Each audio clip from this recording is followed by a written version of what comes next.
नमस्कार, कैसे हैं आप सभी। तो चलिए आज हम लोग देखेंगे MPESB का जो प्री नर्सिंग सिलेक्शन टेस्ट होता है प्रत्येक साल। तो उसका हम लोग यहाँ पर क्या करेंगे, पूरा क्वेश्चन, प्रीवियस ईयर क्वेश्चन और उसका सॉल्यूशन देखेंगे। ठीक है, तो अब बात उठती है कि इसको कौन कौन देख सकता है। तो इसको देखने के लिए पहली बात तो जो 11वीं और 12वीं के स्टूडेंट हैं वो भी देख सकते हैं। इससे आपको पता हो जाएगा कि नर्सिंग में किस तरीके से आपके क्वेश्चन आते हैं। ठीक है, और क्योंकि ये आपके 11वीं और 12वीं के सिलेबस से ही होता है तो बाहर से आता नहीं, तो आपको उस तरीके से अभी से अगर तैयारी करेंगे तो ठीक रहेगा। और जो नर्सिंग का फॉर्म भरे होंगे वो तो इसको ज़रूर देखेंगे, क्योंकि उनको पता हो जाएगा कि किस तरीके से प्रश्न आ रहे हैं। तो देखिए हमारा पहला प्रश्न क्या बोल रहा है। पहला प्रश्न बोल रहा है समीकरण के लिए सही विकल्प आपको चुनना है। ये आपका समीकरण है। तो आप लोग जानते हैं जो चिन्ह लगा हुआ है तो ये किसका चिन्ह है। ठीक है, तो बोल रहा है कि यहाँ पर H2O एक लिक्विड फॉर्म में है, उसको गैस फॉर्म में जब चेंज किया जाता है तो इसमें से कौन सा कथन सही है। ठीक है, तो यहाँ पर KC बोला है, क्या बोल रहा है, H2O गैस है और H2O liquid upon H2O liquid. तो इसमें फर्स्ट बोल रहा है H2O गैस, सेकंड बोल रहा है, मतलब फर्स्ट A है, सेकंड A है, थर्ड A है और आपका फोर्थ यहाँ पर दिया गया है। ठीक है, इसमें फर्स्ट नंबर क्या बोल रहा है, KC H2O gas. Option number second है KC 1/H2O liquid. Option number third बोल रहा है KP PH2O गैस। ठीक है, तो ऑप्शन नंबर ए बोल रहा है कि पहला एक केवल एक सही है, यानी सिर्फ ए भर सही है। ये दोनों आपका ध्यान रखिएगा, दोनों प्रश्न है और ये इसके ऑप्शन है। ठीक है, तो इस तरीके से प्रश्न आता है, तो आप लोग इसको समझे रहेंगे तो आसानी रहेगी आपको तैयारी करने के लिए। और दूसरा क्या बोल रहा है, ये ऑप्शन दूसरा दिया गया है तो केवल बोल रहा है केवल 2। ऑप्शन नंबर तीसरा केवल 3 और ऑप्शन नंबर डी बोल रहा है कि 1 और 2 दोनों सही। ठीक है, तो हमारा इसमें सही उत्तर क्या हो जाएगा, इसमें हमारा जो सही उत्तर हो जाएगा वो ऑप्शन नंबर डी 1 और 3 दोनों सही है आंसर। ठीक है, चलिए अगला देख लेते हैं। अगला प्रश्न क्या दिया गया है। अगला प्रश्न है आपको सही स्थान सही इसमें विकल्प आपको चुनना है। बोल रहा है KC is dimensionless but KP is not. ठीक है, यानी क्या बोल रहा है, KC आयामहीन है लेकिन KP नहीं है।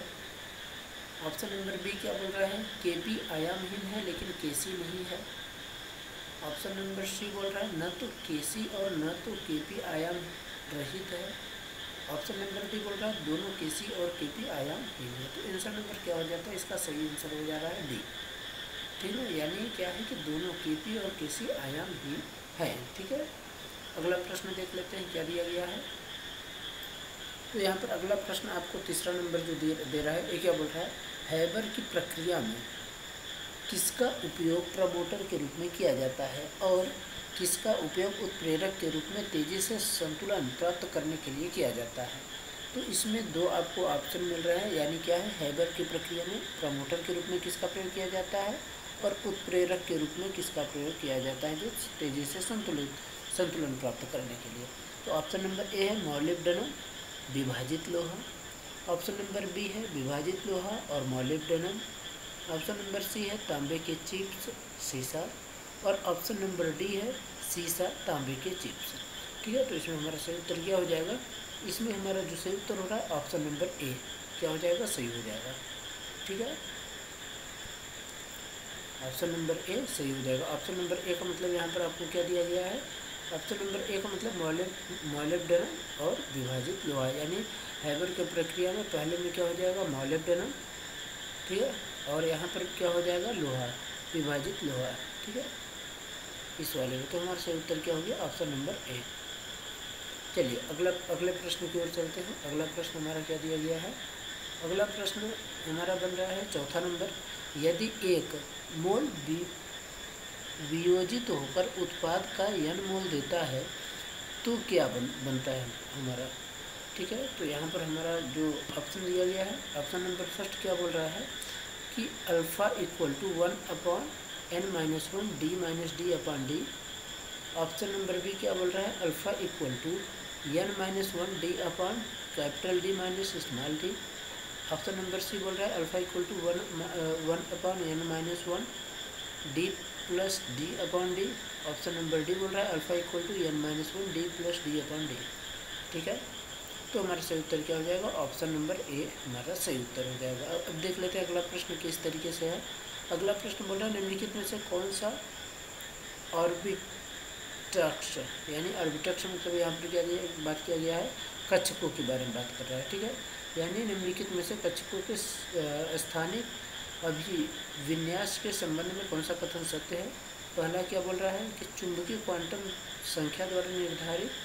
ऑप्शन नंबर सेकेंड है समन्वय अक्ष के समान सेट के संबंध में निर्धारित किया जाता है। ऑप्शन नंबर तीसरा क्या है, कक्षीय ऊर्जा से संबंधित है। तो इसमें हमारा ऑप्शन देते हैं फिर पहला नंबर केवल 1, ऑप्शन नंबर बी है केवल 2, ऑप्शन नंबर सी है कि 2 और 3, और ऑप्शन नंबर डी है 1 और 2। तो हमारा इसमें जो सही उत्तर निकल के आ रहा है, तो सही उत्तर हमारा क्या है कि option number D, option number D जो है तो वो हमारा सही है। ठीक है, यानी 2 और आपका 3 सही हो जाएगा। चलिए अगला प्रश्न क्या है, छठवां नंबर, अम्ल शक्ति का सही आरोही क्रम कौन सा है? तो अम्ल शक्ति का अपना सब बताना है कि कौन सा आरोही क्रम में रहेगा, यानी बढ़ते हुए क्रम में। यहाँ पर बात किया जा रहा है एक्सेंडिंग ऑर्डर में, यानी कौन किसमें सबसे ज़्यादा रहता है और किसमें कम अम्ल की शक्ति रहती है, ये आपको बताना है। यहाँ पर किसका किसका दिया गया है, HF, HCl, यानी आप डायरेक्ट बात करें तो फ्लोरीन की, क्लोरीन की, ब्रोमीन की और आयोडीन के बारे में बात किया जा रहा है। तो इसमें क्या है, ऑप्शन नंबर फर्स्ट नंबर पर chlorine, chlorine, bromine, iodine. Option number second है क्लोरीन, फ्लोरीन, ब्रोमीन, आयोडीन। यहाँ फ्लोरीन क्लोरीन है और यहाँ क्लोरीन फ्लोरीन है। ठीक है, तो आप लोग ध्यान रखिएगा, ऐसे ही सबको आपको यहाँ पर चेंज किया गया। तो हमारे इसमें सही उत्तर जो मिल रहा है, तो सही उत्तर क्या मिल रहा है, ऑप्शन नंबर ए, यानी क्या होगा, पहले फ्लोरीन आएगा, फिर क्लोरीन आएगा, फिर ब्रोमीन आएगा, फिर आयोडीन आता है। ठीक है, अगला प्रश्न 7वां नंबर क्या दे रहा है कि दुर्बल अम्लों के लवणों की विलयता के pH मान पर क्या प्रभाव पड़ता है? ठीक है, यानी देखिए फैक्चुअल क्वेश्चन है, आपको अच्छे तरीके से अगर पता होगा तभी इसका आंसर आप कर पाएंगे, नहीं कर पाएंगे। ठीक है, तो इसमें क्या बोल रहा है कि कम pH पर बढ़ता है, उच्च pH पर बढ़ता है, कम pH पर घटता है। ऑप्शन नंबर डी, न तो बढ़ता है और न ही घटता है। तो हमारा सही उत्तर क्या हो जाएगा कि कम pH मान पर यह बढ़ता है, यानी उत्तर नंबर ए हमारा सही उत्तर हो जाएगा। अगला प्रश्न क्या है, क्वेश्चन नंबर 8।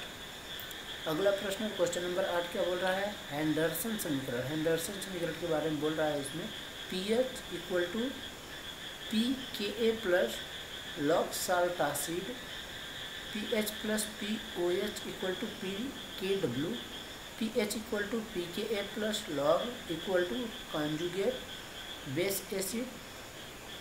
इसमें फर्स्ट है, सेकंड है, थर्ड है। हमारा ऑप्शन क्या मिलता है, केवल 2 और 3 दोनों, केवल 1 और 3 दोनों। तो हमारा सही उत्तर क्या हो जाएगा, 1 और 3 दोनों उत्तर सही होगा, यानी ये भी और ये भी हमारा दोनों सही उत्तर है। ठीक है, अगला प्रश्न चलते हैं। अगला प्रश्न क्या दिया है, परिणामी विलयन का pH मान क्या होगा यदि अम्ल क्षार और दुर्बल अम्ल के लवण को जल अपघटित कर दिया जाए? ठीक है, तो इसका परिणामी विलयन का pH क्या होगा बताना है आपको। pH 7 होगा कि pH 1 होगा कि pH 7 से अधिक होगा या pH 7 से कम होगा। ठीक है, तो हमारा सही उत्तर क्या हो जाता है, pH होगा जो अधिक होगा 7 से। ठीक है, हमारा सही उत्तर डी नंबर हो जाएगा। अगला प्रश्न देखते हैं, और इस आज के वीडियो का ये लास्ट प्रश्न रहेगा।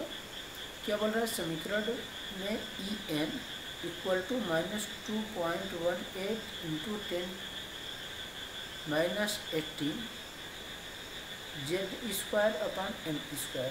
ठीक है, तो यहाँ ऋणात्मक चिन्ह क्या दर्शा रहा है, ऋणात्मक चिन्ह के बारे में बात कर रहा है कि ऋणात्मक आवेश की उपस्थिति, शून्य ऊर्जा की संदर्भ स्थिति के लिए इसकी स्थिरता और n इक्वल टू इन्फिनिटी, शून्य ऊर्जा की संदर्भ स्थिति के लिए इसकी अस्थिरता और n इक्वल टू इन्फिनिटी केवल गणना के उद्देश्य के लिए। तो हमारा सही उत्तर बी नंबर हो जाएगा, शून्य ऊर्जा की संदर्भ स्थिति के लिए इसकी स्थिरता और n = इन्फिनिटी, हमारा सही उत्तर नंबर बी हो जाएगा।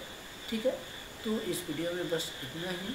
आप सभी से मिलते हैं एक अन्य नए वीडियो में। तब तक के लिए धन्यवाद। आप लोग पढ़ते रहिए, मस्त रहिए और स्वस्थ रहिए।